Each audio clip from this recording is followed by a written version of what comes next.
আসসালামু আলাইকুম প্রিয় গাইস, কেমন আছেন সবাই? আজ বহুদিন পরে আবার স্মৃতিসৌধে চলে আসলাম আমি ও সালাম ভাই দুজন মিলে একটু ঘোরাঘুরি করার জন্য। ওই আমাদের পিছনে দেখুন স্মৃতিসৌধ দেখা যাচ্ছে। আমরা ভিতরে যাচ্ছি আস্তে আস্তে। এই যে আমি চারিদিকটা একটু ঘুরিয়ে আপনাদের সবাইকে দেখাচ্ছি। এই যে দেখুন দৃশ্যটা কত সুন্দর। আমরা সকাল সকাল চলে আসলাম, এখন বেশি একজন লোকজন নাই।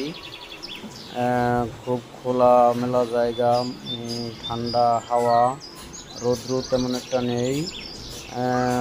অনেক পরিবেশটা এখন খুব ভালো আছে। এই যে দেখুন এদিকটা এলে সামনের গেটটা, এই যে মেন গেট, আপনারা চলে আসতে পারবেন এখানে নবীনগর আসিয়া। একটু পশ্চিম সাইডে আসলেই দেখতে পাবেন মেন গেট, এখানে চলে আসবেন। কোনো